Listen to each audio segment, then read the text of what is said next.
Social మీడియాలో వ్యక్తిత్వ హననానికి పాల్పడే వారిపై చర్యలు తీసుకోవాలని సీఎం చంద్రబాబు ఆదేశించారు. దీనిపై టాస్క్ ఫోర్స్ ఏర్పాటు చేయాలని పోలీసు ఉన్నతాధికారులకు సూచించారు. ఇవాళ కేబినెట్ భేటీలో సోషల్ మీడియాలో తప్పుడు ప్రచారంపై ప్రధానంగా చర్చించారు. నేతలను కించపరుస్తూ చేసే వీడియోలపై మంత్రులు తీవ్ర అభ్యంతరం తెలిపారు. వైసీపీ వాళ్లు రెచ్చగొడితే రెచ్చిపోవద్దని నేతలకు సీఎం సూచించారు. అభ్యంతరకర వ్యాఖ్యలు చేసినా ఉపేక్షించొద్దన్నారు. దక్షిణ కొరియాలో ఏపీ మంత్రి లోకేష్ పెట్టుబడుల వేట కొనసాగిస్తున్నారు. సియోల్లో వరుసగా ప్రముఖ కంపెనీల ప్రతినిధులతో భేటీ అవుతున్నారు.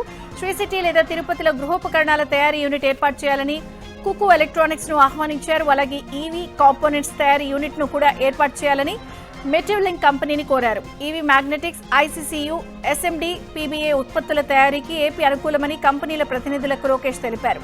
మంత్రి ప్రతిపాదనలను పరిశీలిస్తామని సదరు కంపెనీలు హామీ ఇచ్చాయి. ఏపీలో నవంబర్లోపే స్థానిక సంస్థల ఎన్నికలు రాబోతున్నాయని నాయకులు సిద్ధంగా ఉండి క్యాడర్ను సిద్ధం చేయాలని జనసేన అధినేత డిప్యూటీ సీఎం పవన్ కళ్యాణ్ ఆదేశించారు. విజయవాడలోని పార్టీ ఎమ్మెల్యేలు, ఎంపీలు, కీలక నేతలతో సుదీర్ఘ సమావేశం నిర్వహించారు. సమాచార సేకరణ, కమిటీలు, లీగల్ విభాగం వైఫల్యాలు, సోషల్ మీడియా దుర్వినియోగం వంటి అంశాలను పవన్ చర్చించారు. ఎమ్మెల్యేలు, ఎంపీల నుంచి సమాచారాన్ని తీసుకున్నారు. అహోబిలం తలనిలాల ఘటనపై ఆళ్లగడ్డ ఎమ్మెల్యే భూమా అఖిలప్రియ మరోసారి స్పందించారు. ఆలయాలు, మఠాల్లో ఉండాల్సిన వారు ఎటువంటి తప్పులు చేయకూడదన్నారు. రెండు పార్టీల మధ్య చిచ్చు పెట్టేలా వ్యవహరించిన మాజీ సీఈఓ మీద ఇప్పటికే కేసులు ఉన్నాయని మండిపడ్డారు. అటువంటి వ్యక్తికి క్లీన్ చిట్ ఇవ్వడానికి మాజీ ఎమ్మెల్యే ఎవరని ప్రశ్నించారు. అంతకుముందు పెద్దచింతకుంటలో ఆమె మన భూమా మన ధీమా కార్యక్రమంలో భాగంగా ఎస్సీ కాలనీలో పర్యటించి స్థానికుల సమస్యలు అడిగి తెలుసుకున్నారు. పశ్చిమ గోదావరి జిల్లా తణుకు పైడిపరులో 1,40,00,000తో నిర్మించనున్న సీసీ రోడ్డుకు ఎమ్మెల్యే అరవిల్లి రాధాకృష్ణ శంకుస్థాపన చేశారు. 6 నెలల క్రితం ఆంధ్రజ్యోతి అక్షరమే ఆయుధం, పరిష్కారమే ఎజెండా కార్యక్రమం నిర్వహించింది. ఆ సమయంలో ఈ రోడ్డు నిర్మాణానికి సంబంధించి ఎమ్మెల్యేకు వినతులొచ్చాయి. రోడ్డు నిర్మిస్తామని హామీ ఇచ్చిన ఎమ్మెల్యే ఇవాళ రోడ్డు నిర్మాణానికి శంకుస్థాపన చేశారు. కర్నూలు జిల్లా ఓర్వకల్లు మండలం బ్రాహ్మణపల్లిలో రిలయన్స్ ఇండస్ట్రీస్ సీఎస్ఆర్ నిధులతో నిర్మించనున్న ఆధునిక పశు వైద్యశాలకు పాణ్యం ఎమ్మెల్యే గౌరు చరితారెడ్డి భూమి పూజ చేశారు. పశు సంవర్ధక రంగ అభివృద్ధికి ఈ వైద్యశాల కీలకంగా మారనుందని ఆమె తెలిపారు. సీఎస్ఆర్ నిధులు 40 లక్షల రూపాయలతో నిర్మించనున్నట్లు చెప్పారు. పశువులు ఆరోగ్యంగా ఉంటే రైతు కుటుంబాల ఆర్థిక స్థితి మరింత బలోపేతం అవుతుందని చరితారెడ్డి అన్నారు. పశ్చిమ గోదావరి జిల్లా భీమవరంలో నిర్వహించిన ప్రజా దర్బార్ కార్యక్రమంలో ప్రజల నుంచి వచ్చిన వినతి పత్రాలను టీడీపీ మాజీ ఎంపీ తోట సీతారామలక్ష్మి స్వీకరించారు. ప్రజల నుంచి వచ్చిన ప్రతి సమస్యను అధికారుల దృష్టికి తీసుకువెళ్లి వాళ్ల సమస్యలు పరిష్కారం అయ్యేలా కృషి చేస్తానన్నారు. భీమవరంలో ప్రతి ఒక్కరూ తమ ఓటు నమోదు చేసుకోవాలని సూచించారు. ప్రజలందరికీ ఓటు హక్కు కల్పించాలని తోట సీతారామలక్ష్మి పిలుపునిచ్చారు. గుంటూరు పశ్చిమ నియోజకవర్గంలో రేషన్ మాఫియాపై ఎమ్మెల్యే గల్లా మాధవి మరోసారి ఉక్కుపాదం మోపారు. రేషన్ బియ్యాన్ని అక్రమంగా తరలిస్తూ పక్కదారి పట్టిస్తున్న వారిపై కఠిన చర్యలు తప్పవని మరోసారి హెచ్చరించారు. నిన్న రాత్రి రేషన్ షాప్ నంబర్ 150 పరిధిలో రేషన్ బియ్యం తరలిస్తుండగా ఎమ్మెల్యే మాధవి అడ్డుకున్నారు. ఎక్కడైనా రేషన్ బియ్యం అక్రమ రవాణా జరుగుతున్నట్టు గుర్తిస్తే వెంటనే సమాచారం అందించాలని ఎమ్మెల్యే మాధవి కోరారు. ప్రకాష్ రాజ్ దేశాన్ని విచ్ఛిన్నం చేసేందుకు కుట్ర పన్నుతున్నారని జనసేన ఎమ్మెల్యే సుందరపు విజయ్ కుమార్ ఆరోపించారు. దేశంలో ఘర్షణలు సృష్టించడానికి కుట్రలు జరుగుతున్నాయన్నారు. మతాల మధ్య చిచ్చు పెట్టే కుట్రలను పోలీసులు ఛేదించాలన్నారు. బాధ్యులపై కఠిన చర్యలు తీసుకోవాలని డిమాండ్ చేశారు. ప్రజా సమస్యల పరిష్కారంలో అధికారులు జాప్యం చేస్తే కఠిన చర్యలు తప్పవని వేమూరు ఎమ్మెల్యే నక్కా ఆనంద్ బాబు హెచ్చరించారు. కొల్లూరు మండలం ఎంపీడీఓ కార్యాలయంలో నిర్వహించిన పీజీఆర్ఎస్ కార్యక్రమంలో పాల్గొన్న ఆయన ప్రజల నుంచి వినతి పత్రాలు స్వీకరించారు. అర్జీలు తీసుకోవడమే కాకుండా వాటి పరిష్కారం అయ్యేంత వరకు అధికారులతో నిరంతరం మానిటరింగ్ నిర్వహిస్తామని తెలిపారు. ఫిర్యాదులపై అధికారులు సరైన కారణాలు చెప్పలేకపోతే వారిపై కఠిన చర్యలు తీసుకుంటామని స్పష్టం చేశారు. జోసెఫ్ రావణ్ కస్టడీ పిటిషన్పై విచారణ వాయిదా పడింది. జోసెఫ్ రావణ్ 7 రోజుల కస్టడీ కోరుతూ పోలీసులు పిటిషన్ వేశారు. జోసెఫ్ రావణ్ తరపున వైసీపీ లీగల్ సెల్ ప్రతినిధులు పొన్నవోలు సుధాకర్, గవాస్కర్, వెంకయ్య విచారణకు హాజరయ్యారు. అయితే ప్రాసిక్యూషన్ తరపున లాయర్లు రాకపోవడంతో విచారణ వాయిదా పడింది. తదుపరి విచారణ ఈ నెల 14కు గన్నవరం కోర్టు వాయిదా వేసింది. జోసెఫ్ రావణ్ దేశద్రోహి అనడానికి ఎలాంటి సందేహం లేదని బీజేపీ నేత కిలారు దిలీప్ అన్నారు. హిందూ దేవతలు సనాతన ధర్మాన్ని విమర్శిస్తూ బూతులు మాట్లాడుతున్నారని మండిపడ్డారు.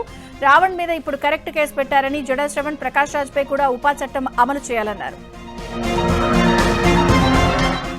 విజయవాడ గాది సాయికృష్ణ కస్టోడియల్ డెత్ కేసులో దర్యాప్తు కొనసాగుతోంది. సీసీ ఫుటేజ్ తొలగింపులో ఎన్వీఆర్ డేటా కీలకంగా మారింది. ఎన్వీఆర్ను సిట్ అధికారులు ఫోరెన్సిక్ ల్యాబ్ కు పంపించారు. అటు హార్డ్ డిస్క్ మార్పులపై సిట్ ఫోకస్ పెట్టింది. రాబోయే అసెంబ్లీ ఎన్నికలు 2028 డిసెంబర్లో జరగవని సీఎం రేవంత్ రెడ్డి చెప్పారు. అసెంబ్లీ స్థానాలు 119 నుంచి 182కు, లోక్సభ స్థానాలు 17 నుంచి 26కు పెరుగుతాయన్నారు. 2029 మే, జూన్లో అసెంబ్లీ ఎన్నికలు జరుగుతాయన్నారు. 182 స్థానాల్లో 117 సీట్లకు పైగా గెలుస్తామని, ఇది భద్రాచలం రాముడిపై ఆన అని సీఎం వ్యాఖ్యానించారు. రైతు భరోసా తుది విడత సాయం పంపిణీ సందర్భంగా ఖమ్మం జిల్లా మదిర్లోని జగన్నాథపురంలో నిర్వహించిన సభలో సీఎం రేవంత్ మాట్లాడారు.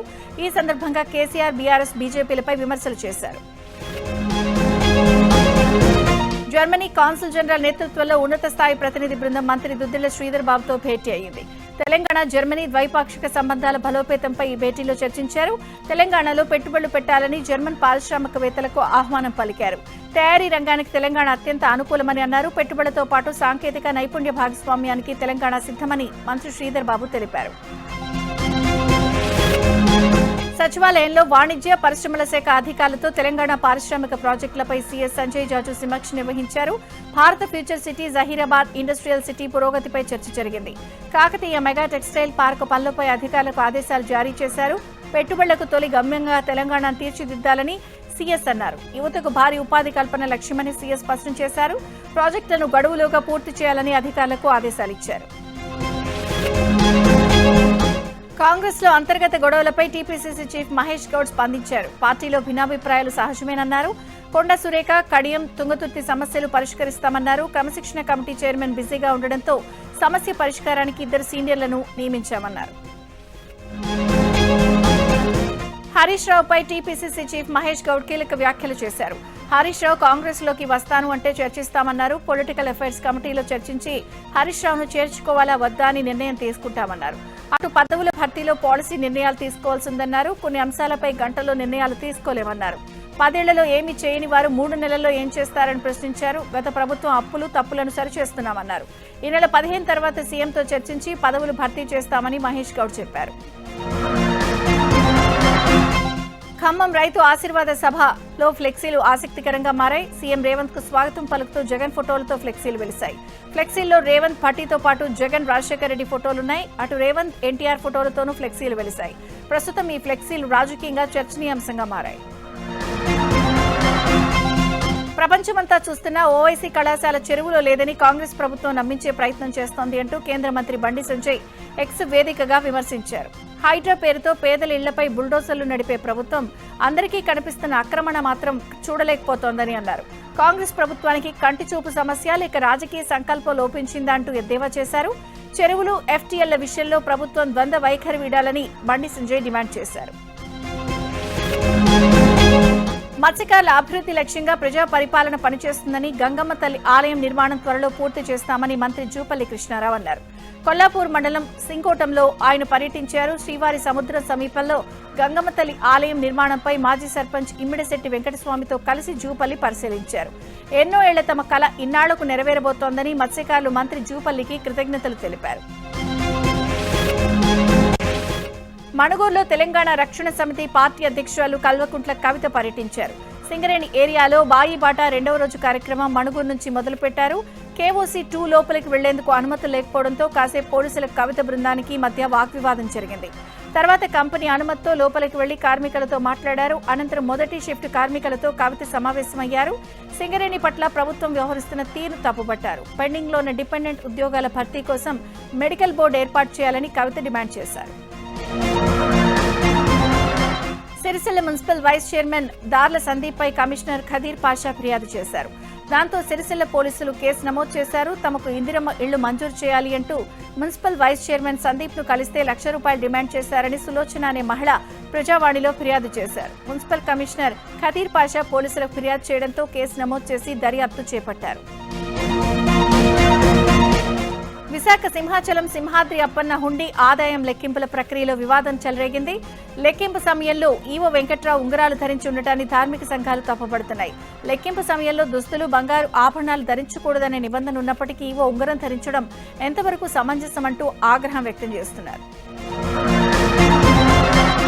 అంగన్వాడీలకు కనీస వేతనాలు, పెన్షన్, పీఎఫ్, సామాజిక భద్రతా సౌకర్యాలు కల్పించాలని కోరుతూ పోలవరం జిల్లాలో అంగన్వాడీలు కదం తొక్కారు. జిల్లా ప్రధాన కార్యాలయం, కేంద్రం, రంపచోడవరం ఐటీడీఏ కార్యాలయం ఎదుట ధర్నా నిర్వహించారు.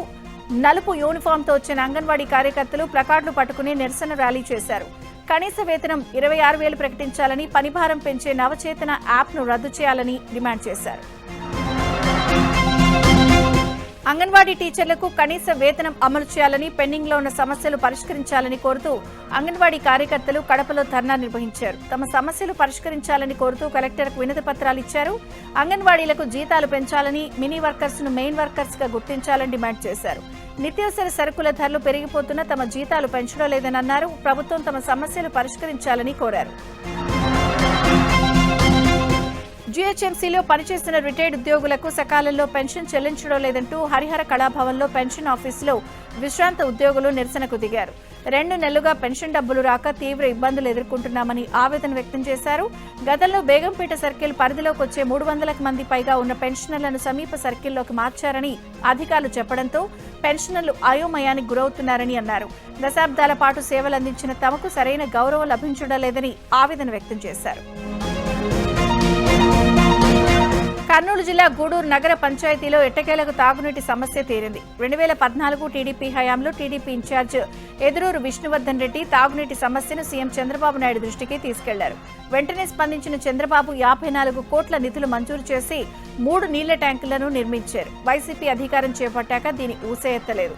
నిధులు కూడా కేటాయించలేదు. కూటమి ప్రభుత్వం అధికారంలోకి రాగానే నిధులు మంజూరు చేయడంతో జిందాల్ కంపెనీ వారు టెండర్లు దక్కించుకుని సుంకేసుల నుంచి గూడూరుకు తాగునీటి పైప్లైన్ పనులు చేపట్టారు.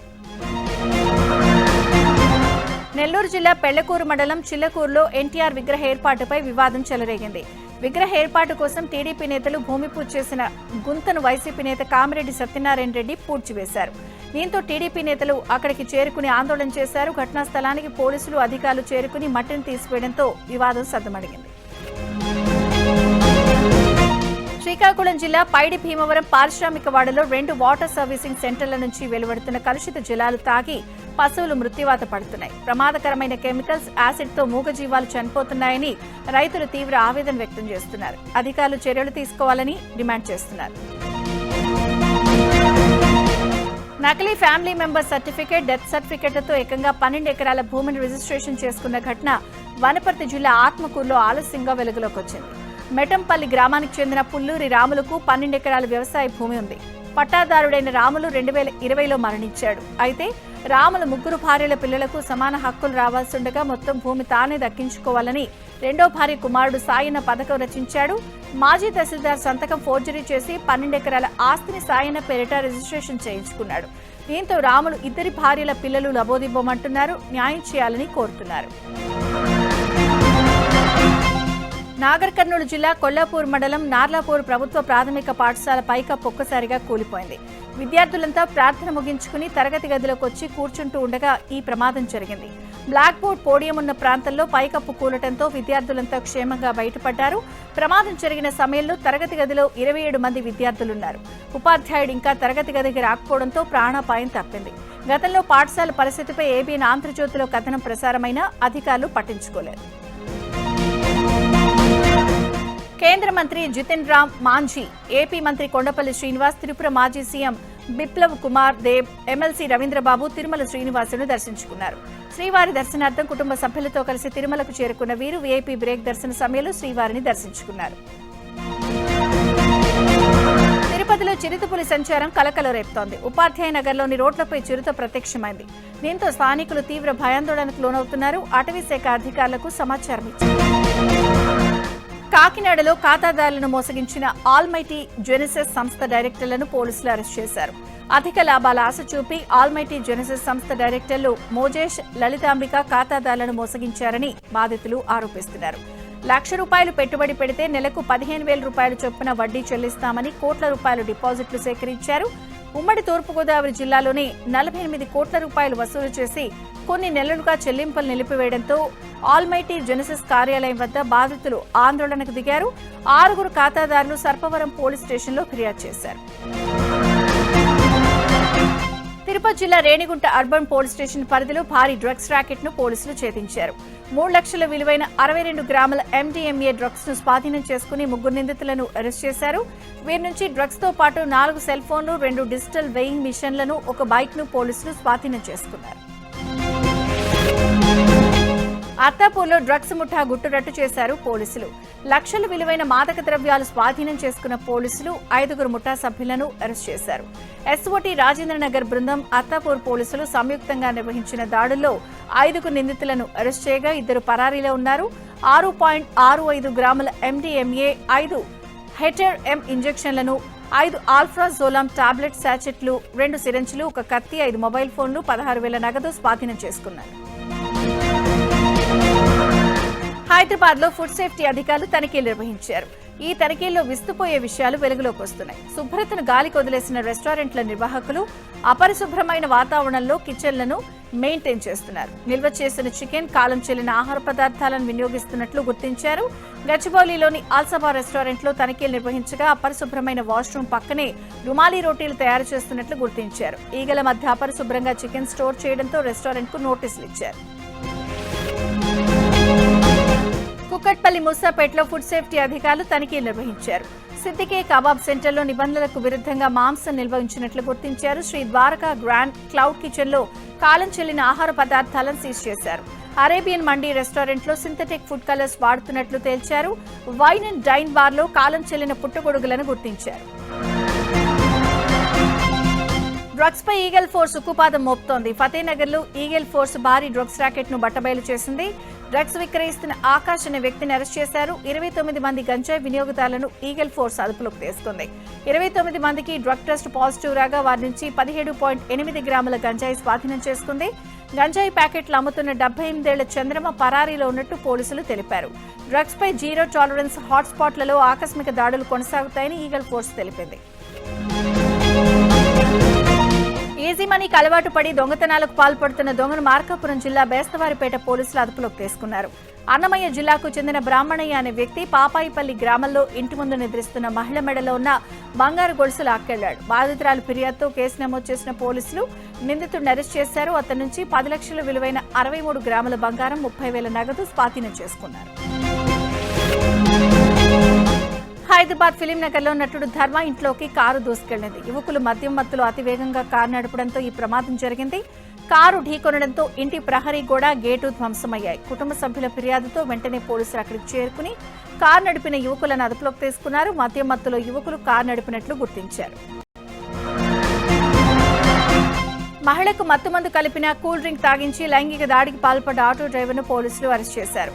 హాస్పిటల్ కు వెళ్లేందుకు ఆటో ఎక్కిన మహిళకు కూల్ డ్రింక్ లో మత్తుమందు కలిపి తాగించి స్పృహ కోల్పోయిన తర్వాత లైంగిక దాడికి పాల్పడ్డాడు. తర్వాత ఆమె సెల్ ఫోన్, నగదు చోరీ చేసి ఆమెను అక్కడే విడిచిపెట్టి పరారయ్యాడు. బాధితురాలి ఫిర్యాదుతో దర్యాప్తు చేపట్టిన పోలీసులు నిందితుడిని అరెస్ట్ చేశారు. ఆస్ట్రేలియాలో ప్రధాని మోదీ పర్యటన కొనసాగుతోంది. మెల్బోర్న్ క్రికెట్ గ్రౌండ్ ను ప్రధాని మోదీ సందర్శించారు. అక్కడ క్రీడాకారులతో ముచ్చటించారు. భారత్ ఆస్ట్రేలియా సంబంధాల్లో క్రీడలు ముఖ్యమైనవని ప్రధాని మోదీ తెలిపారు. ఖేలో ఇండియాతో అందరికీ అవకాశాలు కల్పిస్తున్నామన్నారు. భారత్లో పేదలు సైతం ఇప్పుడు క్రీడల్లో రాణిస్తున్నారని మోదీ తెలిపారు. క్రీడా రంగంలో పనిచేసేందుకు 2 దేశాలకు ఎన్నో అవకాశాలున్నాయన్నారు. 2036లో ఒలింపిక్స్ ను భారత్ లో నిర్వహించేందుకు ప్రయత్నిస్తున్నామన్నారు. 2030లో కామన్వెల్త్ గేమ్స్ ను భారత్ నిర్వహించబోతోందని మోదీ చెప్పారు. అయోధ్య రామాలయంలో హుండీల నుంచి కాజేసిన విరాళాల సొమ్ము స్టాక్ మార్కెట్లో పెట్టుబడులుగా మళ్లిన విషయం వెలుగు చూసింది.